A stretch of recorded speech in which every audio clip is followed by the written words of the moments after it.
Okay, so this is another walk around of in our case a bug out vehicle, but in Greg's case it's an overland vehicle. So this is Greg he's the founder of Northwest 4x4 and off-road group. This is his Land Rover. So what we're going to do is we're going to go out, have a little tour around it, show you what modifications Greg's done, and he's going to just tell you what he normally carries with him when he goes overlanding. Okay, so I'll bring you back when we're doing the walk around of the truck. Good to go when you are. So, hi, I'm Greg from Northwest 4x4 off-road group.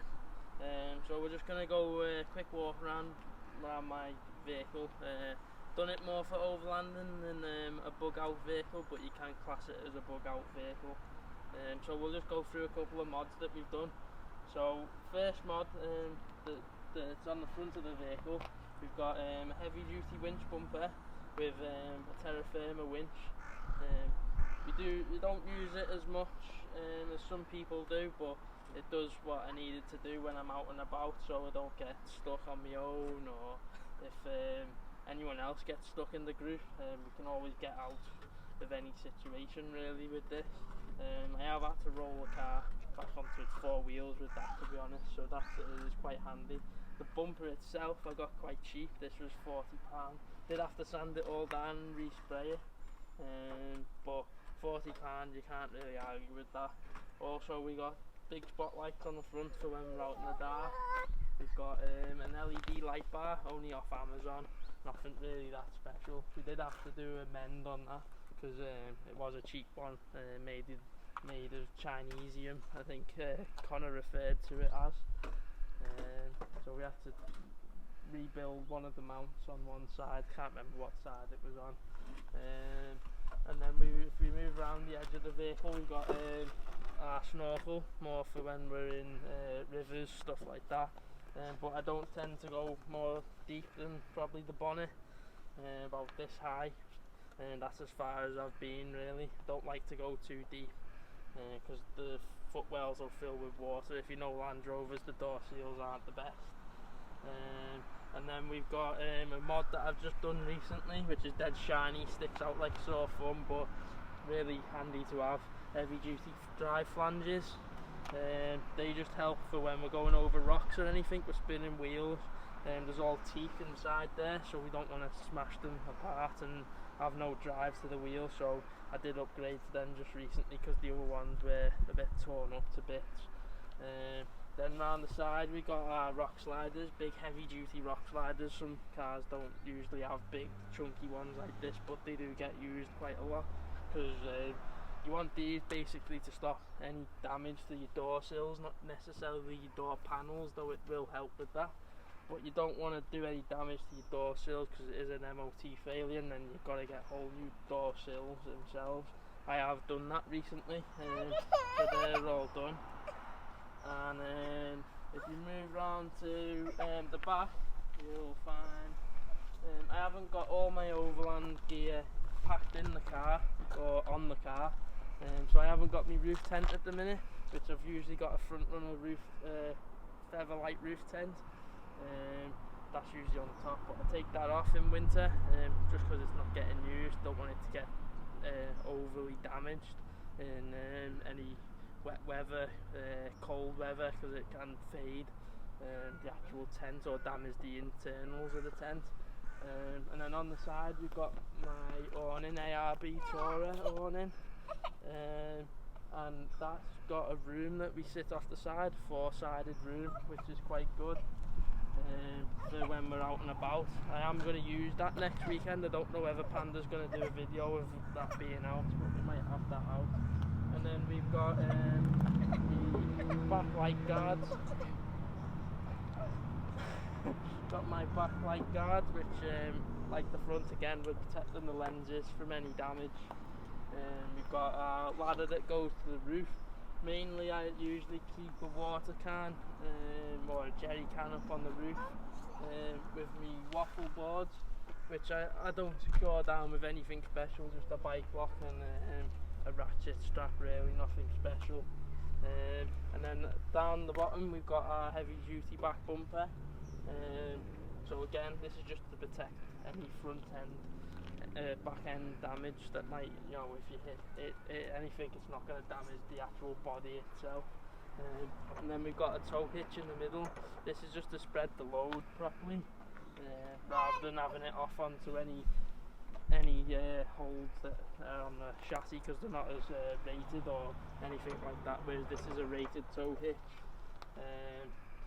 So I've used that a good few times, pulling Mitsubishi, stuff like that, mainly for Panda. And then if we move into the inside, we start in the front.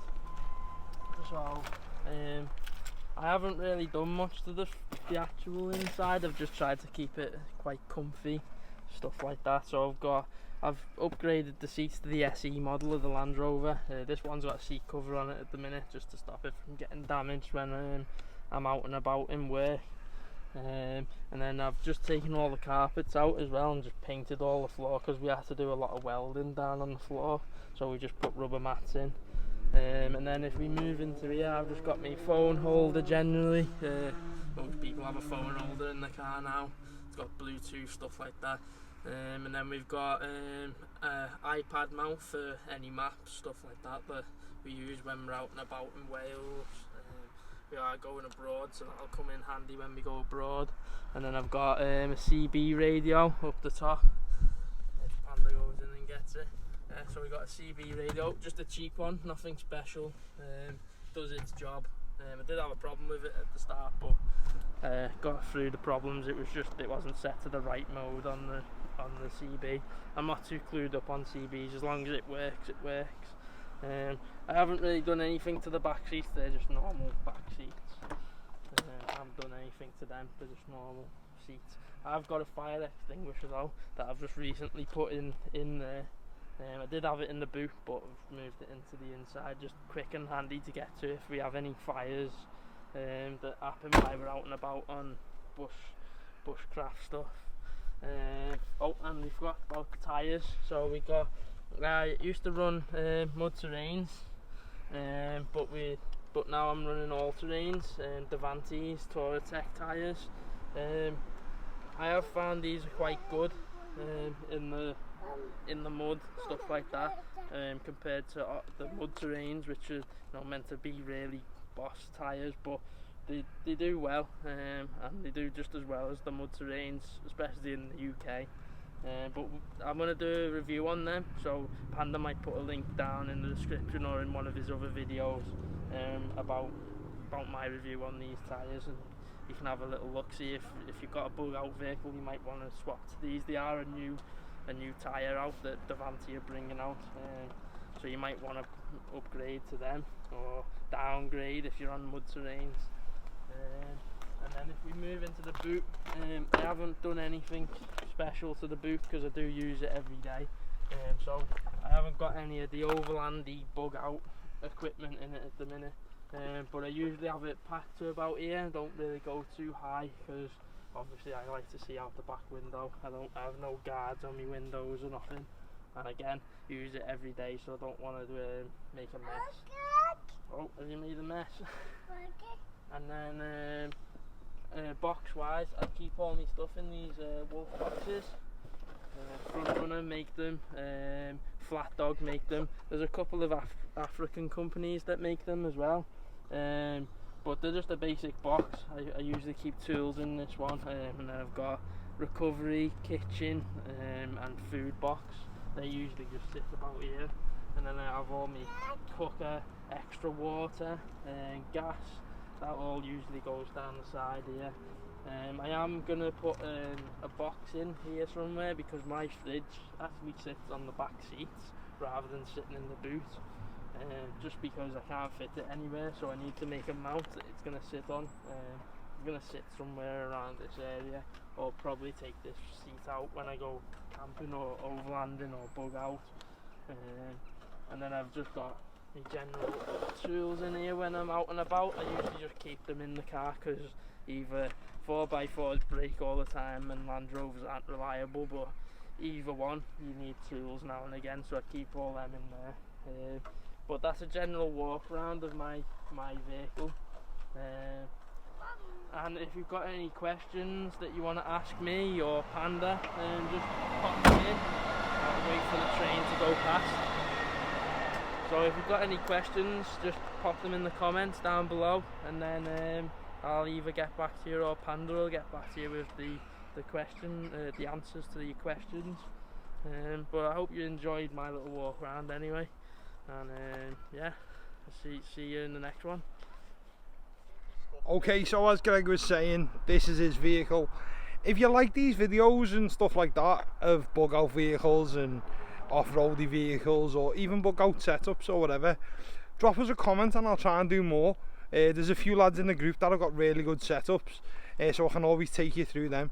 And as Greg's just said, if you like Greg's Land Rover, or you've got any advice for Greg, or you want any advice off Greg, drop a comment in the comments below and Greg will get back to you, or I'll let Greg know when he can get back to you. I will leave a link for Greg's channel on this video as well. It's Northwest 4x4. I'll leave the Instagram and I'll leave the link for his YouTube channel. Okay, again, I've been Panda, thanks for watching, and I hope this video was okay for you. And Logan did try and steal the show. If we can see, wherever he is, he's got his own little Land Rover. Logan, where's your Land Rover? Oh, you're gonna show Panda your car? Look. Give us a wave. Look, where's your Land Rover? Look.